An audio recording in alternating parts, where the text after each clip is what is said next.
नमस्कार साथियों, P search क्रांति यूट्यूब चैनल पर आप सभी का स्वागत है। आज हम लोग नवंबर मंथ की क्रॉनिकल मैगजीन के राष्ट्रीय घटनाक्रम वाले पार्ट को देखेंगे। इसके पहले हम लोग राज्य समाचार कवर कर चुके हैं।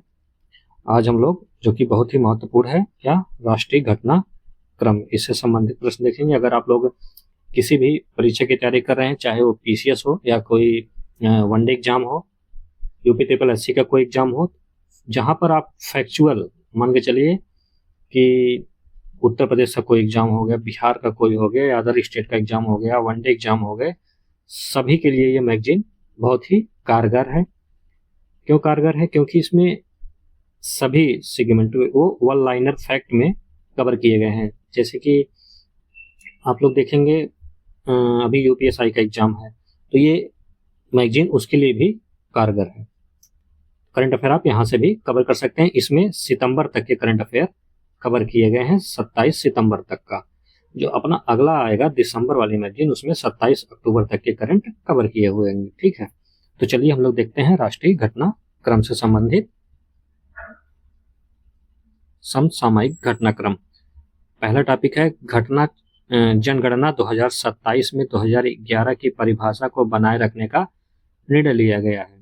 तो इसमें कुछ इतना खास है नहीं, जब ये जनगणना होगी तब ये बहुत महत्वपूर्ण होगा। अभी इतना कुछ खास नहीं है, बस इतना जान लीजिए कि 27 सितंबर 2025 को भारत के रजिस्ट्रार जनरल ने घोषणा की कि आगामी जनगणना 2027 में 2011 की शहरी परिभाषा को बरकरार रखा जाएगा। तो याद रखिएगा, इसमें केवल शहरी या ग्रामीण वर्गीकरण, अर्ध शहरी व संक्रमणशील क्षेत्रों की अनदेखी नहीं की जाएगी। तो ये इतना कुछ अभी महत्वपूर्ण नहीं है। जो हमारा इंपॉर्टेंट है उस पर आते हैं डायरेक्ट अगले टॉपिक पर। अगला क्या है? विशाखापट्टनम घोषणा। यह क्या है? ये इंपॉर्टेंट है। विशाखापट्टनम क्यों इंपॉर्टेंट है, आइए देखते हैं। 23 सितंबर 2025 को विशाखापट्टनम में आयोजित 28वें राष्ट्रीय ई गवर्नेंस सम्मेलन की जो है घोषणा की गई है, जिसका नाम रखा गया है विशाखापट्टनम घोषणा को अपनाया गया है। कौन सा ये संस्करण रहा? ये 28वें राष्ट्रीय ई गवर्नेंस सम्मेलन हुआ है। आयोजनकर्ता देख लेते हैं। आयोजनकर्ता कौन कौन थे इसमें? प्रशासनिक सुधार व लोक शिकायत विभाग और इलेक्ट्रॉनिक्स व आईटी मंत्रालय तथा आंध्र प्रदेश सरकार। ठीक, अगर आंध्र प्रदेश में हो रहा है तो आंध्र प्रदेश सरकार रहेगी। आईटी मंत्रालय और लोक शिकायत विभाग। इसके विषय क्या रहा है? विकसित भारत, सिविल सेवा और डिजिटल परिवर्तन, दृष्टिकोण, न्यूनतम सरकार, अधिकतम शासन। ये याद रखिएगा कि इसकी विषय क्या रहा है, थीम क्या रही है और इसकी दृष्टिकोण क्या रहा है। ठीक, और कुछ इतना महत्वपूर्ण नहीं है। आइए ई गवर्नेंस देख लेते हैं। ई गवर्नेंस क्या है? ई गवर्नेंस, इसका आशय सूचना और संचार प्रौद्योगिकी के माध्यम से शासन को पारदर्शी, उत्तरदायी व समावेशी बनाना है। यह नागरिकों को 24/7 सेवाओं की पहुंच, भ्रष्टाचार में कमी और भागीदारी आधारित शासन सुनिश्चित करता है। ई गवर्नेंस का यही मेन मतलब होता है, जो 2-3 पॉइंट में यहाँ आपको दिया गया है। बाकी आप बेसिक में ई गवर्नेंस अच्छे से पढ़े होंगे, यहाँ आप केवल करंट से उसको अपडेट कर दीजिएगा। ठीक है, चलिए बढ़ते हैं अगले टॉपिक पर। अगला क्या पूछ रहा है? राष्ट्रीय जनजाति आयोग की बहुआयामी जिम्मेदारियां हेतु विशेष समिति का गठन किया गया है।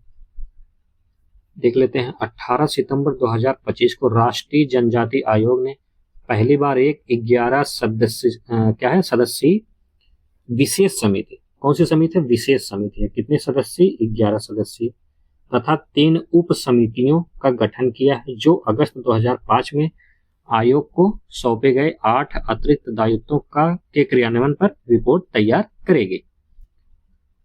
इतना कुछ इसमें अभी हम लोगों के लिए खास नहीं है। इसमें बस ले देते हैं अंतर्राष्ट्रीय जनजाति आयोग क्या है।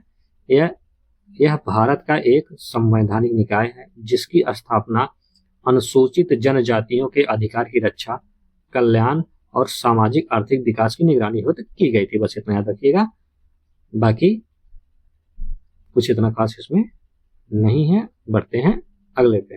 अगला क्या है? ब्लू पोर्ट विकास, भारत एफओपी के बीच तकनीकी सहयोग समझौता। एफओपी मतलब संयुक्त राष्ट्र खाद्य एवं कृषि संगठन। ठीक, देखते हैं 18 सितंबर 2025 को भारत के मत्स्य पालन, पशुपालन और डेयरी मंत्रालय ने संयुक्त राष्ट्र खाद्य एवं कृषि संगठन FAO के साथ ब्लू पोर्ट ढांचे को सुदृढ़ करने हेतु तकनीकी सहयोग कार्यक्रम समझौता किया है। किसके साथ? मत्स्य पालन, पशुपालन, डेयरी मंत्रालय ने किसके साथ किया है? संयुक्त राष्ट्र खाद्य एवं कृषि संगठन के साथ ब्लू पोर्ट ढांचे को सुदृढ़ बनाने के लिए किया है। तो आइए पहले देख लेते हैं ब्लू पोर्ट क्या है। ब्लू पोर्ट यहाँ देखते हैं, यह एक स्मार्ट इंटीग्रेटेड मत्स्य बंदरगाह मॉडल है जो तकनीकी नवाचार, संचालन दक्षता, पर्यावरणीय संरक्षण, सामाजिक समावेश और आर्थिक लाभ को एकीकृत करता है।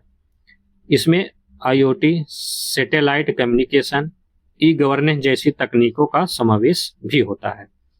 क्या है ब्लू पोर्ट्स? ये आप लोग यहाँ देख सकते हैं। यह एक स्मार्ट इंटीग्रेटेड मत्स्य बंदरगाह मॉडल है। इसका जो है आपको PDF कहाँ मिल जाएगा? टेलीग्राम चैनल पर मिल जाएगा। टेलीग्राम चैनल आप लोग डिस्क्रिप्शन में लिंक दिया है, वहां से ज्वाइन कर सकते हैं, या तो आप PCS क्रांति 07 लिखेंगे तो टेलीग्राम पे चैनल आपको मिल जाएगा। उस पर आपको ये PDF मिल जाएगी। नहीं मिल रही है तो आप वहां पे मैसेज करके या कमेंट करके PDF प्राप्त कर सकते हैं, अगर आपको PDF नहीं मिल रही है तो। ब्लू पोर्ट देख लिए, इसके बाद देखते हैं आगे। ये पायलट बंदरगाह है। पायलट प्रोजेक्ट के तहत शुरू किया गया। कौन कौन से बंदरगाह है? गुजरात का जखाऊ, दीव का पनकबारा, पुडुचेरी का कराईकल, ये 3 बंदरगाह हैं। इसको आप याद रखिएगा, ये भी पायलट प्रोजेक्ट के तहत शुरू किए गए हैं। राष्ट्रीय योजनाएं कौन कौन सी इसमें? तो योजनाएं इतना कुछ, बंदरगाह का PM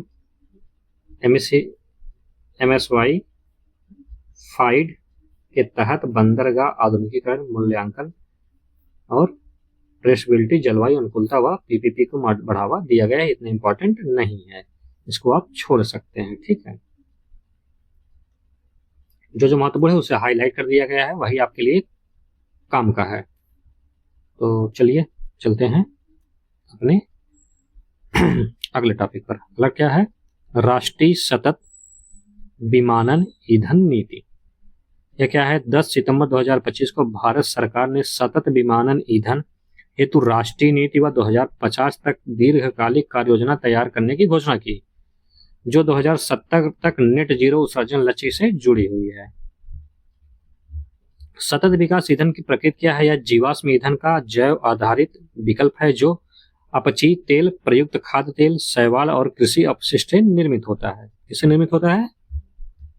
प्रयुक्त खाद्य तेल, शैवालों से, कृषि अपशिष्ट और अपचित तेलों से ये निर्मित होता है। बिल्डिंग लक्ष्य क्या है इसका? भारत ने 2027 तक 1%, 2028 तक 2% व 2030 तक 5% मिश्रण का लक्ष्य रखा है। किसमें रखा है? सतत विमानन ईंधन में।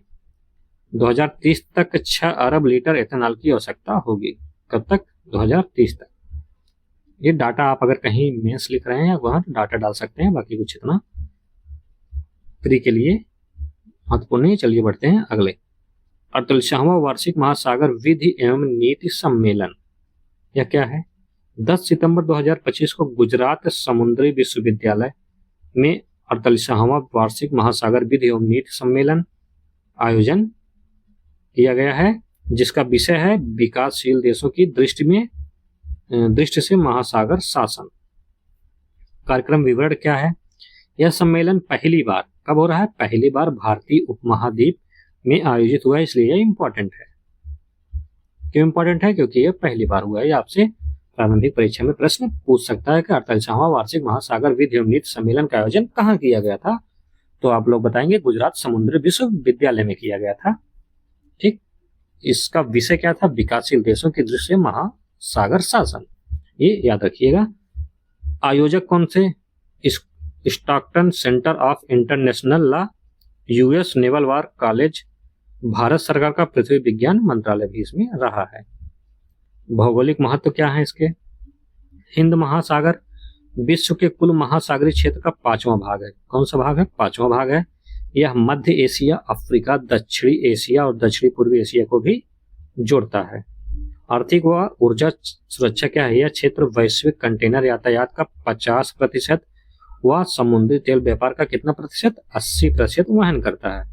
भारत, चीन, जापान, दक्षिण कोरिया जैसे देश ऊर्जा आयात पर निर्भर है। चलिए अगला देख लेते हैं। अगला इसमें देख लेते हैं भारत की रणनीतिक प्रक्रिया क्या है? प्रक्रिया महासागर पहल, स्वदेशी युद्धपोत, आईएनएस विक्रांत, आईएनएस विशाखापत्तनम, क्षेत्रीय साझेदारी व चीन समर्थित बंदरगाहों के सैन्य उपयोग पर विरोध जताया गया है। राष्ट्रीय महिला सुरक्षा वार्षिक रिपोर्ट आई हुई है। कब आई है? 9 सितंबर 2025 को राष्ट्रीय महिला आयोग द्वारा जारी की गई है। याद रखिएगा, ये प्रश्न आपसे पूछ सकता है कि राष्ट्रीय महिला सुरक्षा वार्षिक रिपोर्ट कौन जारी करता है? तो जारी करता है राष्ट्रीय महिला आयोग, ना कि नीति आयोग, ना और कोई अदर आयोग द्वारा राष्ट्रीय महिला सुरक्षा वार्षिक रिपोर्ट व सूचकांक। आपसे पूछ सकता है नारी महिला सुरक्षा रिपोर्ट, तो नारी भी यही सेम है, राष्ट्रीय महिला आयोग द्वारा जारी की जाती है। 2025 रिपोर्ट जो है किसके द्वारा? राष्ट्रीय महिला आयोग द्वारा जारी किया जाता है। आइए इसकी और आगे देख लेते हैं। सुरक्षित शहर कौन कौन से हैं? सबसे सुरक्षित शहर कौन कौन से हैं? तो कोहिमा है, विशाखापत्तनम है, भुवनेश्वर है, आइजोल है, गंगटोक है, ईटानगर है। मुंबई को भी सबसे सुरक्षित शहर में भी स्थान मिल गया है।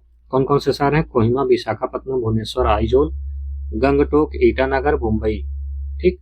असुरक्षित शहर में देख लेते हैं पटना, जयपुर, फरीदाबाद और इसमें दिल्ली भी है, देश की राजधानी है, ये भी असुरक्षित शहर में आता है। ठीक। महिला सुरक्षा में दिल्ली भी आती है, जयपुर भी आता है, पटना भी आता है और कोलकाता भी आता है। श्रीनगर है, रांची को सबसे असुरक्षित शहर माना गया है। इसमें प्रमुख स्थान क्या है? पड़ोस, जो सर्वाधिक उत्पीड़न के जो स्थान है उसमें पड़ोस कितना? 38% और सार्वजनिक परिवहन 29%। उत्पीड़न के सर्वाधिक रिपोर्ट किए गए स्थल हैं। कौन कौन से हैं? पड़ोस और सार्वजनिक परिवहन।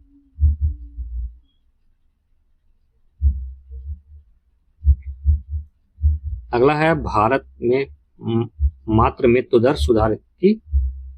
ये आप लोग डाटा में यूज कर सकते हैं, मेंस में भी इसको यूज कर सकते हैं, एसए में भी इसको यूज, निबंध में भी यूज कर सकते हैं। ठीक।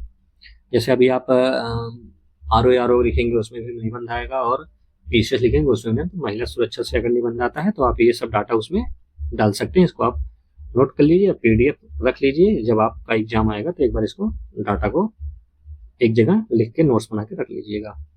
चलिए कहाँ थे हम लोग? अगला टॉपिक, अगला क्या पॉइंट है? भारत में मातृ मृत्यु दर सुधार की दिशा में क्या हुआ है? 8 सितंबर 2025 को भारत सरकार ने गृह मंत्रालय के अधीन रजिस्ट्रार जनरल कार्यालय द्वारा नमूना पंजीकरण के तहत तैयार विशेष बुलेटिन जारी किया है। इसके मुख्य तथ्य क्या है? मातृ मृत्यु दर 2021-23 की अवधि में भारत का MMR मातृ मृत्यु दर कितना? 88 प्रति 1 लाख जीवित जन्म रहा है, जो स्थिर स्थिति दर्शाता है। 1 लाख महिलाओं पर कितना? 88 मृत्यु दर है अभी भी। तो कब? जन्म के समय जो महिलाओं की मृत्यु होती है उसमें अभी 88 ही डाटा बता रहा है। बाकी हमारे हिसाब से अभी ये अपने यहाँ बहुत ज्यादा है।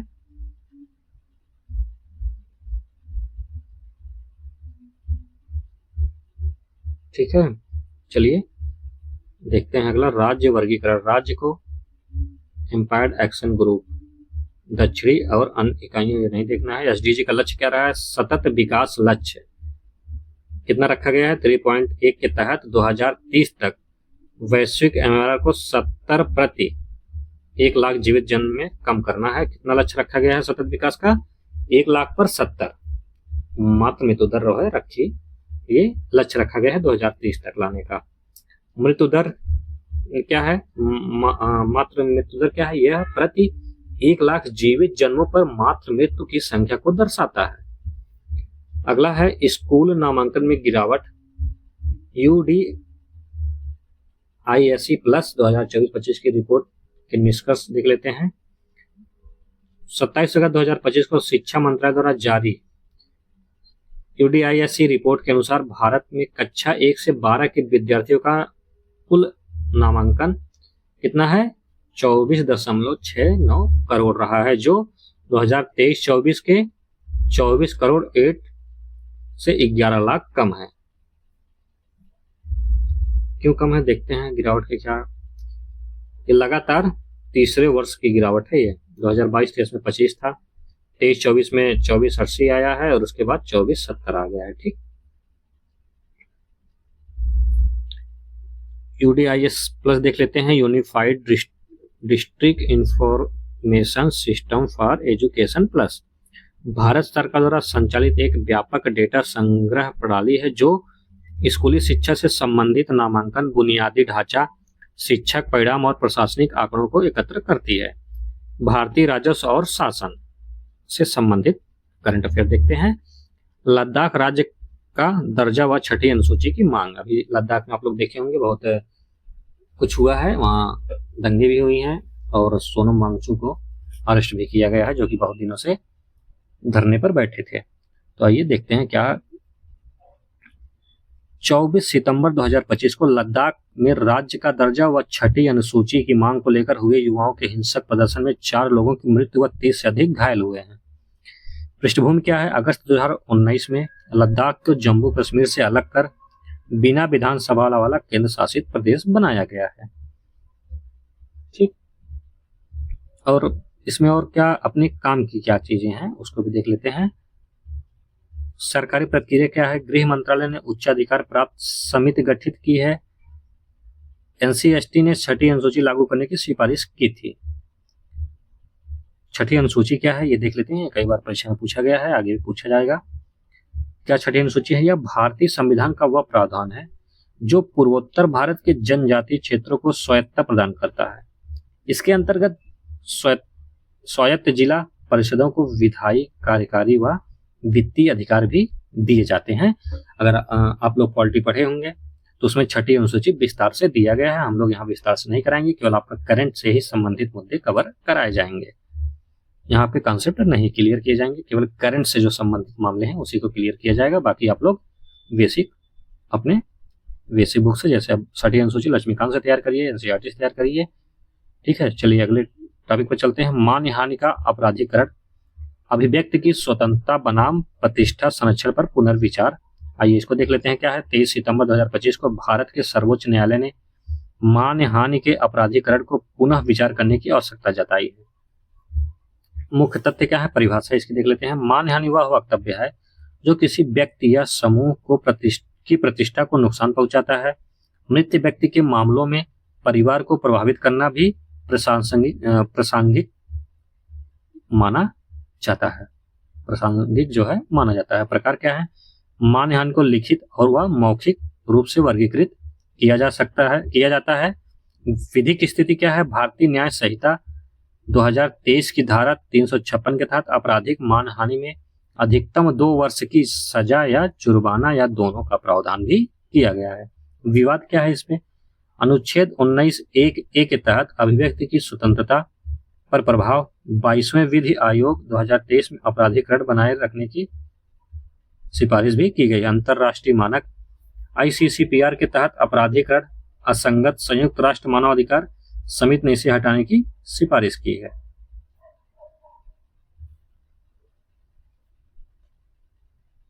चलिए देखते हैं अगला क्या कह रहा है। न्यायाधीशों के लिए प्रदर्शन मूल्यांकन प्रणाली की व्यवस्था।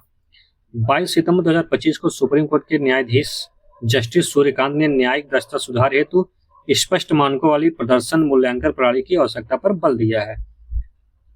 सूर्यकांत 52वें जो है मुख्य न्यायाधीश कब 23/11 को शपथ लेंगे और उनका कार्यकाल कब तक रहेगा? 2 फरवरी 2027 तक उनका कार्यकाल रहेगा, जो कि सुप्रीम कोर्ट के मुख्य न्यायाधीश होंगे। अगले VR गवई का स्थान लेंगे, 52वें न्यायाधीश होंगे। वर्तमान स्थिति क्या है इसका? मेंस में आप लोग इसको क्या कर सकते हैं, इसका क्या डाल सकते हैं, डाटा डाल सकते हैं। क्या वर्तमान स्थिति क्या है? सुप्रीम कोर्ट में 80,000 से अधिक मामले लंबित हैं। उच्च व अधीनस्थ न्यायालयों में लाखों मामले लंबित हैं। प्रस्तावित लाभ इसको भी देख लीजिए। उत्पादन अंतर देख लीजिए, जनापेक्षा और संभावित समाधान क्या है इसके, ये आप लोग थोड़ा बहुत कहीं मेंस में कोट कर सकते हैं। इतना डाटा इसमें पर्याप्त नहीं है कि आप मेंस में यहाँ से आप पूरा आंसर लिख सकते हैं। ठीक, आपको PDF मिल जाएगी, आप वहां से PDF से इसको जो आपके लायक हो कवर कर सकते हैं आपको जो ना मिले कहीं। अगला है घरेलू हिंसा अधिनियम 2005, महिला संरक्षण व सशक्तिकरण के 2 दशक। ये भी कोई इतना इंपॉर्टेंट नहीं है, एक बार इसको देख लेते हैं ऐसे मोटा मोटी। 19 सितंबर 2025, ये भी आप मेंस में डाटा के रूप में यूज कर सकते हैं। यहाँ आपको काफी डाटा मिल जाएगा घरेलू हिंसा संबंधित। आप अगर क्या कहते हैं निबंध लिख रहे हैं तो वहां भी इसको यूज कर सकते हैं, और मेंस में आपके भारतीय समाज वाले पार्ट में भी, सोसाइटी वाले पार्ट में भी यहाँ से आप फैक्ट यूज कर सकते हैं। देखते हैं क्या है। 19 सितंबर 2025 को घरेलू हिंसा में महिलाओं के संरक्षण हेतु अधिनियम 2005 के 20 वर्ष पूर्ण होने पर इसकी प्रभावशीलता और चुनौती की समीक्षा की गई है। वैश्विक आंकड़े क्या है? यूएन वुमेन के अनुसार प्रत्येक 3 में से 1 महिला को जीवन काल में शारीरिक या यौन हिंसा का सामना करना पड़ता है। कितना? प्रत्येक 3 में 1 महिला को। ये यूएन वुमेन के जो है आंकड़े हैं। 2023 में 51,000 महिलाओं की हत्या परिवार या साथी द्वारा की गई है। छोटा मोटा आंकड़ा नहीं है, बहुत बड़ा आंकड़ा है। कितना? 51,000। ये बड़ा आंकड़ा है। किसके द्वारा की जाती है? परिवार या साथी द्वारा की जाती है आज के भी समाज में, क्योंकि हमारा समाज आज काफी एजुकेटेड समाज हो गया है। महिलाएं जो है आज इतना आगे हैं, तब ये हाल है। इसके पहले कितना डाटा रहा होगा? कोई उसकी न डाटा है, न कोई एजेंसी उसकी डाटा रखी है। आज के जैसे अभी हम लोग सोशल मीडिया के जमाने में चल रहे हैं, तब 51,000 महिलाओं की हत्या की जा रही है परिवार और साथी द्वारा। भारत में क्या स्थिति है? एनसीआरबी के अनुसार 2021 में कितना? 507, जबकि ये भी आंकड़ा गलत ही है, पूरा आंकड़ा इसमें नहीं दिया गया है। वह 2022 में 468 मामले दर्ज हुए, और 2000 उसके बाद कितना? NFHS 5 में कितना? 29.3% विवाहित महिलाओं ने पति द्वारा हिंसा की रिपोर्ट की है। ये भी आप मेंस में डाटा डाल सकते हैं। ठीक, सरकारी प्रयास क्या क्या है? सरकारी प्रयास देख लेते हैं। मिशन शक्ति 801 स्टाफ सेंटरों द्वारा 10,80,000 महिलाओं को सहायता, 128 हेल्पलाइन, 2.10 करोड़ कॉल और 84.43 लाख महिलाओं को भी मदद पहुंचाया गया है। सरकारी प्रयास यही रहे हैं। कानूनी प्रावधान का धारा 18 से 22 के तहत संरक्षण आदेश, निवास भरण पोषण, बाल अभिरक्षा व क्षतिपूर्ति का प्रावधान है। डीबीटी योजनाओं से अधिक सशक्तिकरण है। अगला देख लेते हैं। राजनीतिक दलों को पोष अधिनियम के दायरे में लाने की याचिका खारिज की गई है। ये भी कोई इतना इंपॉर्टेंट नहीं है, बस इसमें जान लीजिए कि पोष अधिनियम 2013 का यह अधिनियम कार्यस्थल पर महिलाओं को यौन उत्पीड़न से सुरक्षा प्रदान करता है के तहत सभी संगठित व असंगठित क्षेत्र में आईसीसी का गठन अनिवार्य है। अगला क्या है? वक्त संशोधन अधिनियम 2025 को संवैधानिक मान्यता दी गई है। कैसे दी गई है देखते हैं, क्या क्या इसके आयाम है। मान्यता देने के 15 सितंबर 2025 को सर्वोच्च न्यायालय ने वक्फ संशोधन अधिनियम 2025 को संवैधानिक मान्यता दी है। साथ ही कुछ प्रावधानों पर रोक लगाते हुए संतुलन स्थापित किया है। संशोधन प्रावधान है क्या है? केंद्रीय वक्फ परिषद में 2 गैर मुस्लिम, केंद्रीय वक्फ परिषद में कौन कौन रहेगा? 2 गैर मुस्लिम अनिवार्य हैं। राज्य बोर्ड में 2 गैर मुस्लिम व 2 मुस्लिम महिला सदस्य अनिवार्य है। सीओ मुस्लिम जहां संभव हो। 2 गैर मुस्लिम, और राज्यों में भी 2 गैर मुस्लिम और 2 मुस्लिम महिला सदस्य अनिवार्य है। अपील अधिकार क्या है? जब वक्फ न्यायाधिकरण के निर्णयों के विरुद्ध उच्च न्यायालय में 90 दिनों के भीतर अपील की जा सकती है, जो है पहले ऐसा नहीं किया जा सकता था। ठीक, कि अब वक्फ बोर्ड जो है न्यायाधिकरण में अपना 90 दिन के अंदर उच्च न्यायालय में भी 90 दिन के भीतर अपील कर सकता है। वक्फ संस्था क्या है? यह वक्फ संस्था क्या है? वक्फ संख्या यह इस्लामी परंपरा में धार्मिक व परोपकारी उद्देश्य हेतु समर्पण की व्यवस्था है, जिसका प्रबंधन मुतवल्ली द्वारा किया जाता है। अगला है आईटीआर अधिनियम में संशोधन हुआ है। 12 सितंबर 2025 को डिजिटल व्यक्तिगत डेटा संरक्षण अधिनियम 2023 के तहत आरटीआई अधिनियम में संशोधन किया गया है, जिसमें सार्वजनिक हित से व्यक्तिगत जानकारी के प्रकटीकरण पर पूर्ण प्रतिबंध लगाया गया है। क्या क्या है प्रतिबंध देखते हैं, ये इसके इंपॉर्टेंट क्या है। संशोधन प्रभाव क्या है? अब सार्वजनिक हित के आधार पर भी व्यक्तिगत जानकारी का प्रकटीकरण नहीं किया जा सकता है यदि इससे गोपनीयता को खतरा हो। सरकारी पक्ष क्या है, सरकार ने इसे अनुच्छेद 21 गोपनीयता का अधिकार व अनुच्छेद 19(1)(a) सूचना का अधिकार के बीच संतुलन का प्रयास बताया है। न्यायिक दृष्टांत क्या है, सुप्रीम कोर्ट क्या कह रहा है इसमें, सुप्रीम कोर्ट ने सुभाष चंद्र अग्रवाल मामले 2019 में न्यायाधीशों की संपत्ति संबंधी जानकारी को आरटीआई के तहत सार्वजनिक हित की प्रक्रिया करने योग्य माना है। ठीक, विशेष समितियां भी हैं। न्यायमूर्ति एपी शाह समिति 2012 ने गोपनीयता कानून को आरटीआई अधिनियम को कमजोर न करने की सिफारिश की थी। क्या कह रहे हैं, गोपनीयता कानून को आरटीआई अधिनियम को कमजोर न करने की सिफारिश किसने किया था, एपी शाह समिति ने। राज्यपाल की भूमिका और संवैधानिक पुनर्पाठ को भी देख लेते हैं। 9 सितंबर 2025 को भारत के प्रधान न्यायाधीश बी.आर. गवई ने राज्यपालों को राज्य सरकारों के सच्चे मार्गदर्शक और दार्शनिक के रूप में कार्य करने की आवश्यकता पर बल दिया है। संवैधानिक भूमिका क्या है, अनुच्छेद 200 के तहत राज्यपाल को विधेयक पर सहमति, अस्वीकृति, पुनर्विचार हेतु वापसी या राष्ट्रपति के लिए आरक्षित करने का अधिकार है।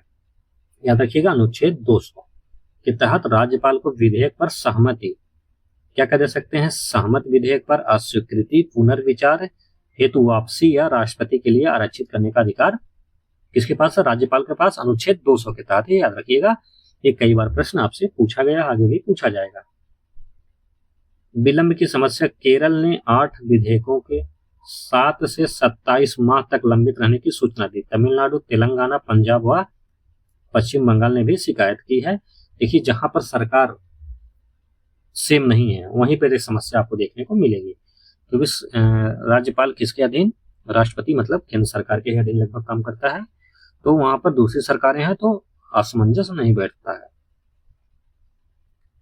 न्यायिक हस्तक्षेप क्या है, शमशेर सिंह 1974, रामेश्वर प्रसाद 2006 बनाम नवाब रोबिया 2016 और पंजाब 2023 मामलों में राज्यपाल की सीमित विवेकाधीन शक्तियों की पुष्टि हुई है। अगला है अनुच्छेद 200 व 201, क्या कह रहा है, अनुच्छेद 200 राज्यपाल को विधेयक पर 4 विकल्प देता है, सहमति देना, अस्वीकृत करना, पुनर्विचार हेतु लौटाना या राष्ट्रपति के लिए आरक्षित करना। यदि विधेयक पुनः पारित होता है तो राज्यपाल को सहमति देनी ही पड़ती। ठीक, अगला है भारत के 15वें उपराष्ट्रपति के रूप में सीपी राधाकृष्णन का निर्वाचन हुआ है। इसको भी देख लेते हैं। सीपी राधाकृष्णन भारत के 15वें उपराष्ट्रपति के रूप में निर्वाचित हुए। उन्होंने यह चुनाव पूर्व सर्वोच्च न्यायालय न्यायाधीश वी सुदर्शन रेड्डी को हराकर जीता है। संवैधानिक प्रावधान क्या है, अनुच्छेद 63 के तहत उपराष्ट्रपति का पद स्थापित है। अनुच्छेद 64 के अनुसार वे राज्यसभा के पदेन सभापति भी होते हैं। अनुच्छेद याद रखिएगा, अनुच्छेद 63 के तहत उपराष्ट्रपति हैं, अनुच्छेद 64 के तहत राज्यसभा के पदेन सभापति हैं। ये याद रखिएगा, आपसे एग्जाम में कई बार लगभग छोटे मोटे एग्जाम में तो लगभग पूछते रहते हैं, लेकिन आपके पीसीएस और यूपीएससी में भी यहाँ से प्रश्न मिल जाते हैं कि 63 और 64 अनुच्छेद किससे संबंधित है।